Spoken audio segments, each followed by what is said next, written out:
Okay, so that's 2 million halogen lamps and 500,000 coffee tables. Thanks a lot. Hey, Stan, what was that all about? Oh, we just signed a contract with IKEA to furnish Iraq. Basically, the whole country is going to look like your first apartment.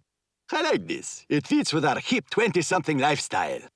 Oh, for Allah's sake, put some clothes on! Now, how about a beer?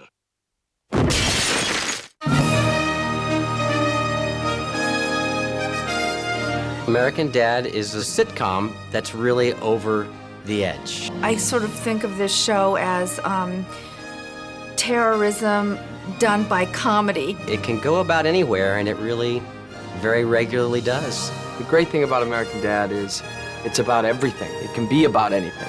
I think that the country is ready for this type of a show. Good morning, USA. I got a feeling that it's gonna be a wonderful day. The sun in the sky has a smile on his face, and he's shining a salute to the American race. Oh boy, it's swell to say, good morning, USA.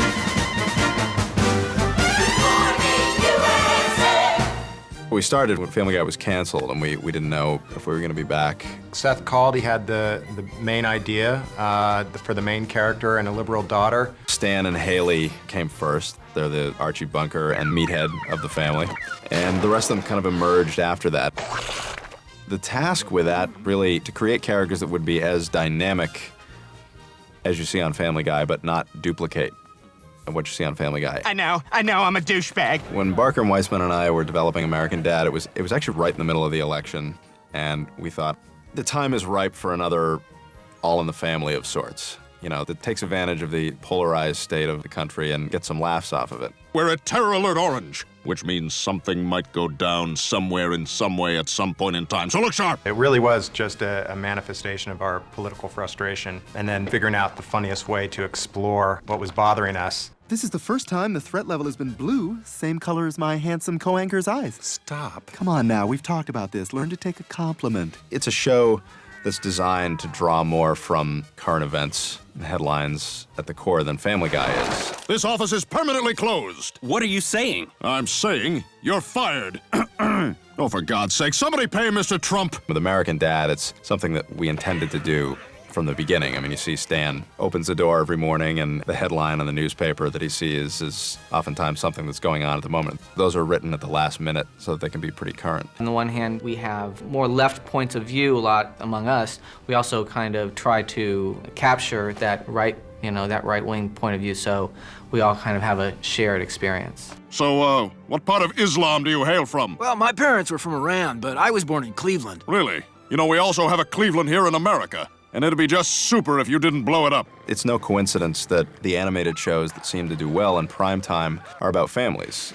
You look at The Simpsons, King of the Hill, Family Guy, hopefully American Dad. It's still early, but the medium itself is already one step removed from reality. Bit me! And for adults to wrap their brains around something as crazy as a cartoon character, you know, in his 40s discovering masturbation for the first time, there needs to be a real solid premise, and what's simpler than a family? Stan? Francine, what a nice surprise. What are you doing? Great visiting with you, Francine. I'll be in the study. The great thing about the Smiths is maybe not so much that they're unique, but that they're relatable. Hey, you think that diploma will help you land a better section when you're waitressing at the Olive Garden? Think you'll hit puberty before you turn 14? Seth and I really came from your very typical, middle-class Connecticut family, small town. Got anything else on the pipeline for me? Yeah, a poli-sci paper. You know anything about Henry Kissinger?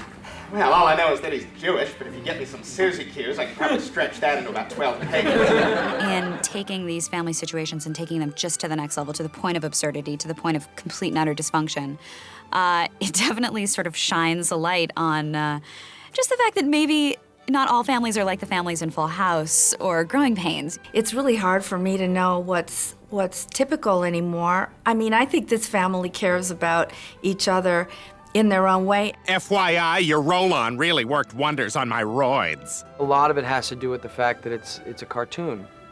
And I think when people watch cartoons, they know that we're making fun of ourselves. I think it's a step in the right direction. It's definitely, I think at times, more realistic comedy. You know, it pokes fun at situations that are maybe a little bit closer to home. That's right, little girl, run along. Go play ultimate frisbee with your drum circle and leave politics to the adults. You know, I actually don't play frisbee.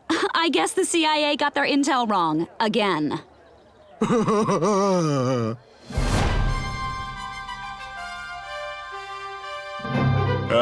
Coochie coochie. I made you laugh. Stan is a little trigger happy. But, you know, at the end of the day, everything he does is to protect his family. Where's your machete? Honey, take it easy. If I die, you must protect the clan. They're very much a product of a post-September 11th world. Osama, is that you? It's fun to watch somebody who has this opinion of himself that the rest of the world doesn't see at all. Dad, what you're doing violates every tenet of a rational and just society. High five. Stan is the new neo-Republican, you know, terrorism is job one. Terrorist says what? What? I thought so. And he's going to be on the front lines to stop him. Well, I think I'm fully strapped. There might be some room left in the vast wasteland between your testicles and anus. Nope, occupado. I'm a big fan of old radio from the 40s and 50s, and just the, you know, that kind of, you know, theatrical bravado that everyone seemed to speak with in films, and everything is just so oversold. And Stan is a guy essentially who stepped out of a 1950s government propaganda film about communism. You know, don't you take your freedom for granted.